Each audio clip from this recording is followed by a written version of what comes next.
स्वागत है आपका इंडिया टीवी पर। मैं हूं आपके साथ विवेक शांडिल्य। हिंदुस्तान का एक ऐसा नेता जो अपनी एग्रेशन की वजह से जाना जाता है। इस नेता की तकरीर के तीर सीधे विरोधियों के दिल में चुभते हैं। इनके ऊपर मुसलमानों को भड़काने के इल्जाम लगते हैं। वहीं असदुद्दीन ओवैसी रो पड़े हैं पब्लिक के बीच। कैमरे के सामने ओवैसी के विरोधी कह रहे हैं उनके आंसू उनका ड्रामा है। ओवैसी के आंसू रियल हैं या सियासी हैं। हमने ये बात ओवैसी से भी पूछी और अहमदाबाद में जाकर नेताओं से भी पूछी, मौलवी और मौलानाओं से भी पूछी। ओवैसी के इमोशन का वोट में कन्वर्जन होगा? ओवैसी के आंसू भी बेकार हो जाएंगे? यह बड़ा सवाल है।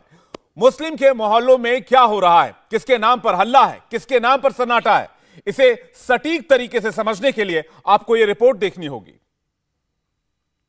या अल्लाह साबिर को मिले बना दे ताकि हम अपनी जिंदगी में दोबारा कोई बिल्किस को ना देखें। अल्लाह साबिर को मिले बना दे कि हम अपनी जिंदगी में दोबारा कोई बिल्किस को ना देखें।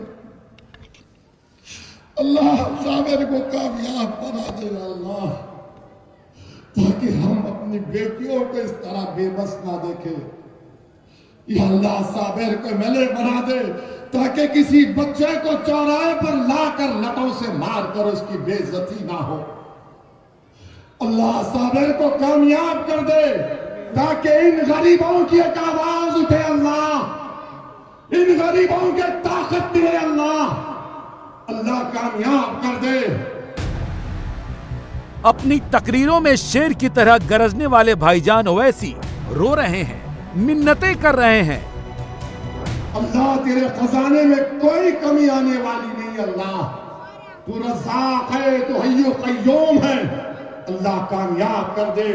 परवरदिगार, हम सब ने मेहनत की, गलतियां की अपने लिहाज से, अल्लाह तू इसको कबूल भी फरमा ले। अल्लाह हमको कामयाब कर दे। साबिर को इन गरीबों के लिए, मजलूमों के लिए, जालिमों से लड़ने के लिए यहाँ का एमएलए बनाकर गुजरात की असेंबली में भिजा दे। अपने डायलॉग से विरोधियों की धज्जियां उड़ा देने वाले ओवैसी दोनों हाथ उठाकर दुआ मांग रहे हैं, हाथ जोड़कर इल्तिजा कर रहे हैं। अपने हिम्मत और हौसले को बुलंद रखिए।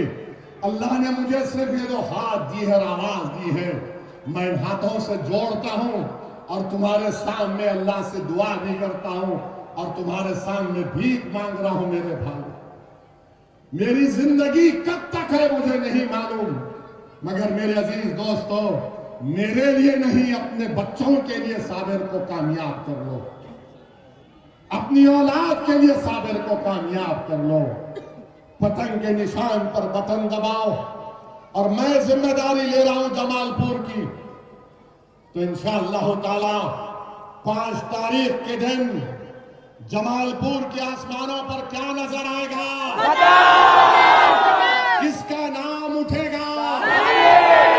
तो जमालपुर की फिजाओं में साबिर और पतंग, साबिर और पतंग, बाकी सब पतंग। 2.5 मिनट में ओवैसी ने 15 बार ऊपर वाले का नाम लिया, 10 बार साबिर साबिर किया और एक ही दुआ मांगी, ऊपर वाले बस साबिर वाली सीट दिला दे।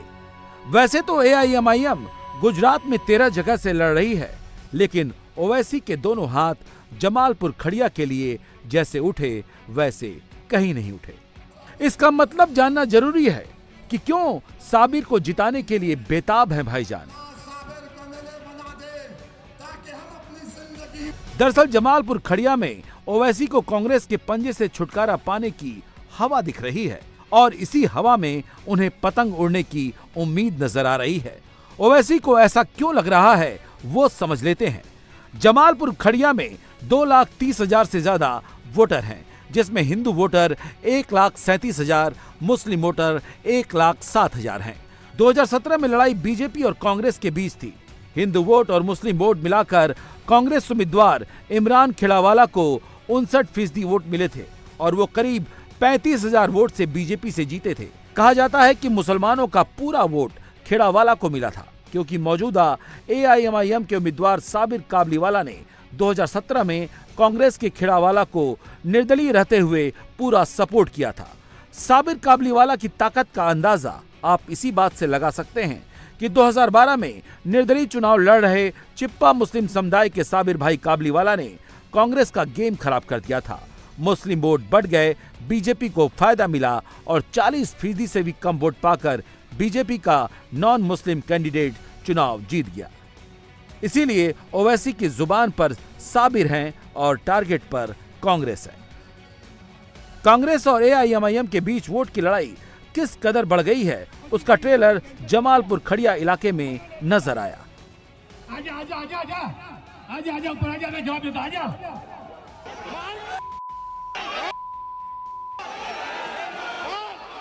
जब ओवैसी साबिर के समर्थन में रैली करने आए थे, उसी भीड़ में एक कांग्रेस के समर्थक ने विरोध शुरू कर दिया। फिर उसके बाद ओवैसी समर्थक भड़क गए, लेकिन सबसे ज्यादा साबिर काबलीवाला गर्म हो गए। कैंसिल कर दिया, मना ले दिया है। आजा आजा आजा आजा आजा आजा ऊपर आजा, मैं जवाब देता, आजा।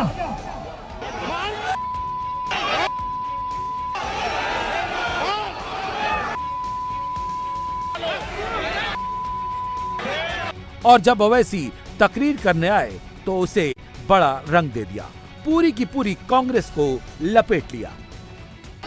एक बात सुनो कांग्रेस के लोगों, तुम जो है ना मेरे मुकाबले के भी काबिल नहीं हो। तुम साबिर के मुकाबले के भी काबिल नहीं हो। आपने देख लिया कि कांग्रेस को अब समझ में नहीं आ रहा कि कैसे साबिर की कामयाबी को रोकना है। तो क्या मंसूबा बनाया कि आखिरी जलसा चीपावाड़ा में, आखिरी जलसा है समाज के दरमियान में, तो कुछ समझ में नहीं आया। तो समझ में ये आ गया कि चलो आज जाकर गड़बड़ पैदा करेंगे। तो कांग्रेस अपनी हार मान चुकी है। कांग्रेस ने आज जो हरकत की है वो उससे साफ जाहिर होता है कि वो अब बाल खींचना बाकी है रात में अपने। ये पूछो कांग्रेस के लोगों से, अभी टाइम है। मैं अभी गर्म हुआ हूं। I am getting warmed up. अब जरा 150 की रफ्तार से बॉलिंग।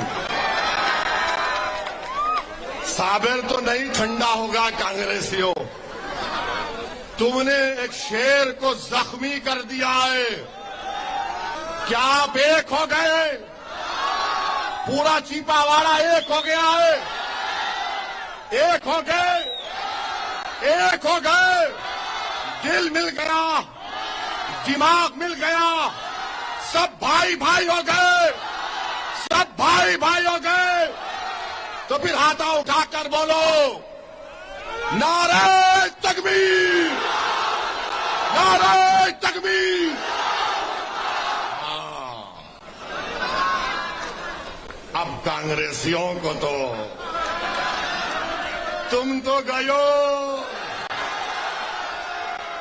तुम्हारा किस्सा खत्म। अभी जमालपुर खड़िया में लड़ाई मुसलमान वोट की है। साबिर काबलीवाला की वजह से कांग्रेस की जमीन दरकती नजर आ रही है।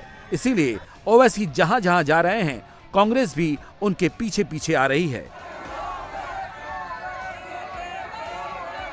ओवैसी अहमदाबाद के ही शाहपुर इलाके में थे, जहां उनको काले झंडे दिखाए गए। ओवैसी गो बैक के नारे भी लगाए गए, जिसके बाद ओवैसी कांग्रेस के साथ साथ बीजेपी पर भी हमलावर हो गए। ये नहीं मुंह खोल सकते ये कांग्रेस के लोग, क्योंकि मोदी से मिले हुए हैं। मोदी इनके पप्पा है। अरे यहां बहादुरी दिखा रहे, विधानसभा में बहादुरी दिखाना था। गरीबों के आस्ते लड़ना था सरकार के सामने जाकर। एक साबिर को जिता दो। ये एक साबिर गुजरात के 180 की विधानसभा पर भारी पड़ जाएगा इंशाअल्लाह ताला। ये एक साबर पूरे भाजपा पर, कांग्रेस पर भारी पड़ जाएगा। इसीलिए पूरे गुजरात का चुनाव एक तरफ, जमालपुर का चुनाव एक तरफ। पूरे दुश्मन, पूरे चोर, पूरे डाकू, चोर डाकू एक होकर ललचावी नजर से देख रहे हैं, अगर साबर जीत गया तो हम चोरी नहीं कर सकेंगे। अगर साबर जीत गया तो डाका डाकू बोल रहा है कि डाका नहीं डाल सकेंगे। भाजपा देख रही है, मोदी दिल्ली से दूरबीन लगाकर देख रहा है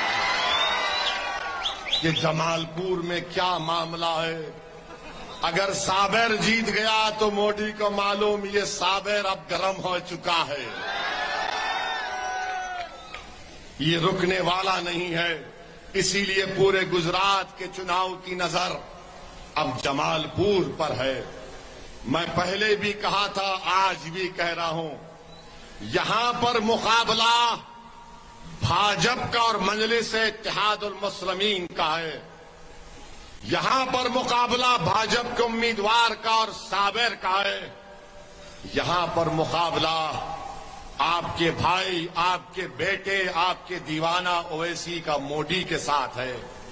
अब आप हमारी इज्जत की लाज रख लो। ओवैसी इतने फ्रंट फुट पर क्यों खेल रहे हैं? ओवैसी वोट के लिए क्यों रो रहे हैं? ओवैसी क्यों जमालपुर खड़िया के लिए दुआएं मांग रहे हैं? ओवैसी के सियासी आंसू उन्हें सियासत में कितना फायदा पहुंचाते हैं, ये तब पता चलेगा जब 8 तारीख को नतीजे सामने आएंगे। इंडिया टीवी हर वक्त हर जगह डाउनलोड करने के लिए सर्च करें India TV news Google play store या ऐप स्टोर पर।